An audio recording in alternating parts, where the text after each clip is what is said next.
नमस्कार बच्चों। आज हम अपने पहले पाठ के तीसरे टॉपिक क्रांतियों का युग इस पे चर्चा करेंगे। ये समय बताता है यूरोप में 1830 से लेकर 1848 तक के समय को। आपने इससे पिछले पॉइंट में पढ़ा था कि 1815 में यूरोप में दो बड़े बदलाव हुए। नेपोलियन की पराजय के बाद बर्लिन कांग्रेस में कुछ ऐसे निर्णय हुए जिससे पुनः रूढ़िवादी शासक यूरोप में सत्तारूढ़ हो गए। यूरोप में पुनः रूढ़िवाद की स्थापना। रूढ़िवाद का मतलब है राजाओं का शासन पुनः आ गया। अब जैसे जैसे इन राजाओं ने अपनी सत्ता को मजबूत किया तो इनके खिलाफ, क्योंकि इनकी सत्ता में हमने पढ़ा था कि ये अपनी आलोचना स्वीकार नहीं करते थे, प्रेस को आजादी नहीं थी, अभिव्यक्ति की स्वतंत्रता नहीं थी, तो इनके शासन में उदारवाद को और राष्ट्रवाद को क्रांति से जोड़कर देखा जाने लगा। जो उदारवादी और राष्ट्रवादी लोग थे वो इस सत्ता का विरोध कर रहे थे। ये कौन लोग थे? ये शिक्षित और आप कह सकते हो मध्यम वर्ग के लोग, पेशेवर थे, डॉक्टर थे, वकील थे, शिक्षक थे, दार्शनिक थे, ये लोग थे। तो ये जो उदारवादी लोग हैं, ये उदारवादी लोग इस रूढ़िवाद के खिलाफ हो गए और क्रांतियां प्रारंभ होने लग गई। सबसे पहली क्रांति 1830 में आप कह सकते हैं फ्रांस में हुई। ये 1815 के बाद की बात है। 1815 में फ्रांस के अंदर बूर्बो वंश के राजा को पुनः सत्ता पर बिठा दिया गया था। उदारवादियों ने इस बूर्बो वंश के राजा को सत्ता से हटा दिया और फ्रांस को पुनः संवैधानिक राजतंत्र बना दिया गया। फ्रांस में संवैधानिक राजतंत्र की स्थापना की, जिसका अध्यक्ष लुई फिलिप को बनाया गया। हमेशा फ्रांस का प्रभाव यूरोप पर पड़ता था। फ्रांस में कभी भी क्रांति होती थी या कोई बड़ा राजनीतिक बदलाव होता था तो यूरोप के अंदर उसका प्रभाव पड़ता था। इसी पर मेटरनिख ने एक बार कहा था, जब भी फ्रांस छीनता है तो यूरोप को जुकाम हो जाता है। ये इसीलिए कहा गया कि यूरोप पर फ्रांस का प्रभाव पड़ता है। जुलाई में ही 1830 में ही ब्रसेल्स में भी क्रांति हुई। ब्रसेल्स ने खुद को यूनाइटेड किंगडम ऑफ नीदरलैंड से अलग कर लिया। तो इस प्रकार यूरोप में क्रांतियों का युग शुरू हो गया। एक और राष्ट्र उस समय क्रांति के लिए जाना जाता है और वो था यूनान। अभी हमने इसमें पढ़ा कि 1830 की फ्रांस की उदारवादियों की क्रांति, ठीक है। इसके बाद ब्रसेल्स की क्रांति, जिसमें उसने यूनाइटेड किंगडम ऑफ नीदरलैंड से खुद को अलग कर लिया। और अब हम पढ़ते हैं यूनान का स्वतंत्रता संग्राम या यूनान की क्रांति। यूनान जो है वो ओटोमन साम्राज्य के अधीन था 15वीं शताब्दी से, काफी पहले से। लेकिन रोचक बात यह थी कि यूनान के जो लोग, जो उदारवादी लोग ओटोमन साम्राज्य से मुक्त होने के लिए संघर्ष कर रहे थे, स्वतंत्रता का संग्राम कर रहे थे, जो राष्ट्रवादी यूनान में संघर्ष कर रहे थे, उनको यूरोप का समर्थन प्राप्त था। क्योंकि यूरोप ऐसा मानता था कि यूनान जो है वहीं से यूरोप की संस्कृति आई है। ये यूरोपीय कल्चर यूनान से ही आया है। यूनान को यूरोपीय संस्कृति का पालना समझा जाता था, ऐसी बात कही जाती थी। बहुत से कवि, दार्शनिक, लेखक यूनान के स्वतंत्रता संग्राम को अपने अपने तरीके से समर्थन दे रहे थे। एक लेखक थे लॉर्ड बायरन, वो तो खुद यूनान गए भी और वहीं पर 1824 में उनकी मृत्यु हो गई। इस प्रकार ये जो समय था यूरोप में वो क्रांतियों का युग कहलाया।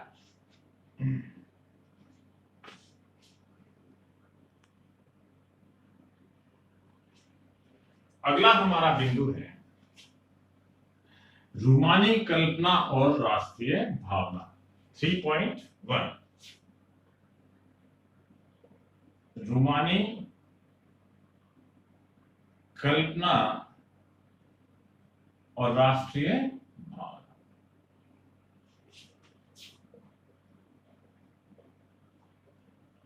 इसका अर्थ है कि राष्ट्रवाद सिर्फ युद्ध से या क्रांति से ही नहीं लाया जा सकता, बल्कि राष्ट्रवाद संस्कृति के द्वारा, भाषा के द्वारा, संगीत के द्वारा, इनसे भी लाया जा सकता है। यानी रूमानी कल्पना का मतलब है कि कल्पना के द्वारा भी हम राष्ट्र को जीवंत कर सकते हैं। इन लोगों का यह मानना था कि असली राष्ट्रीय संस्कृति जनता में, उनके लोक गीतों में, उनके लोक नृत्यों में, उनकी लोक भाषा में बसती है। एक जर्मन दार्शनिक थे योहान ग्राटफिल्ड। उन्होंने इसी बात को बढ़ावा दिया कि सच्ची जर्मन संस्कृति यहाँ के लोकगीत, लोक नृत्य और लोक भाषा में बसती है। इसका एक जबरदस्त उदाहरण है पोलैंड। पोलैंड जिसका कि 18वीं सदी के अंत में ऑस्ट्रिया, पर्शिया और रूस ने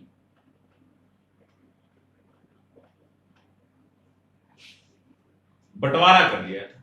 हालांकि पोलैंड कोई स्वतंत्र राष्ट्र इस समय नहीं था, लेकिन फिर भी भाषा और संगीत के द्वारा पोलैंड में, या आप कह सकते हैं पोलैंड राष्ट्रवाद को बढ़ाता गया।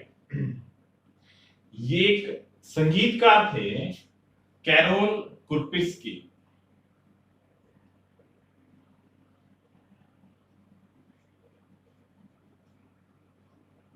इन्होंने अपने ओपेरा में पोलैंड के लोक नृत्य और लोक संगीत को बढ़ावा दिया। इसी प्रकार जो पोलिश भाषा थी वो भी रूस के विरुद्ध राष्ट्रवाद का प्रतीक बन गई।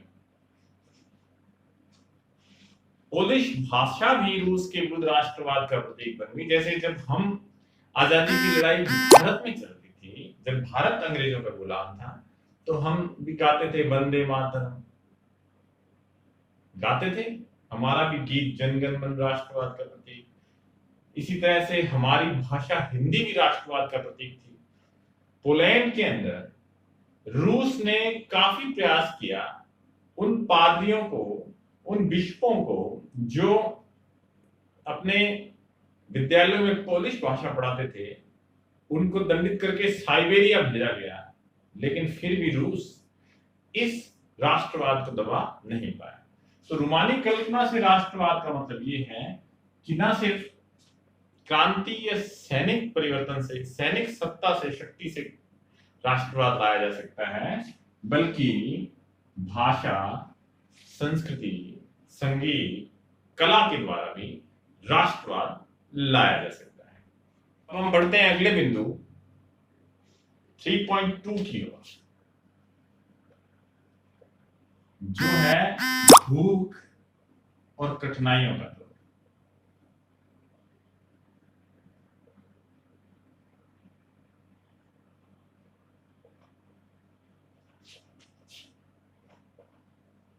देखो बेटा, जब भी क्रांति होती है उससे पहले ऐसी परिस्थितियां जरूर पैदा होती है जिससे क्रांति की पृष्ठभूमि तैयार होती है। 1848 का वर्ष यूरोप में पुनः एक ऐसा वर्ष था जब फसलें बहुत खराब हो गई, कीमतें बहुत बढ़ गई, गांवों में किसानों को जो सामंती शुल्क है, जागीरदारी शुल्क है, उसके बोझ के नीचे वो दबे हुए थे। इसके अलावा शहरों में छोटे उत्पादकों को औद्योगिक क्रांति जो इंग्लैंड में पहले हो चुकी थी, इंग्लैंड से आयातित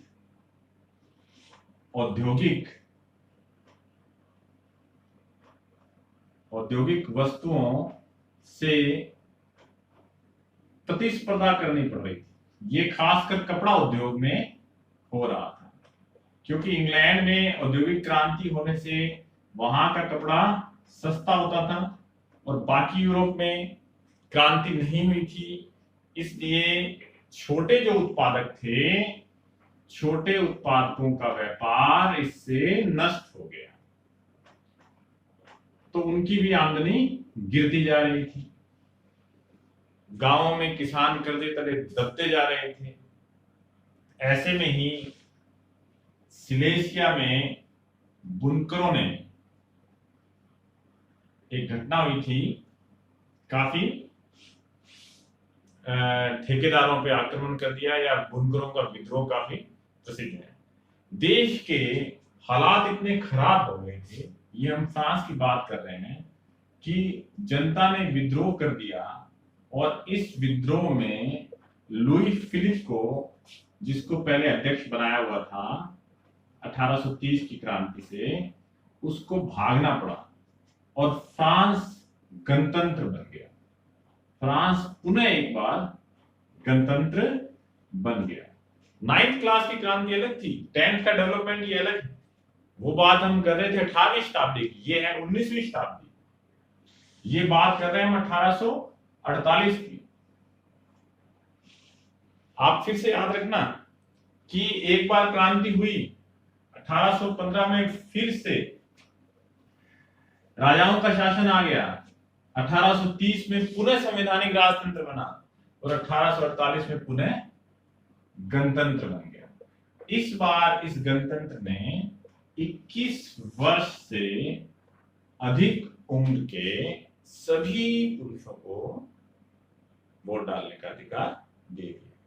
इस प्रकार ये फ्रांस में क्रांति का दूसरा चरण आप कह सकते हैं। क्रांति प्रारंभ हो गई।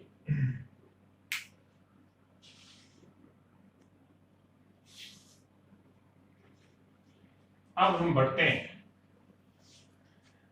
तीसरे पॉइंट, क्रांतियों के युग के अंतिम बिंदु की ओर, जो है 1848 की उदारवादियों की क्रांति।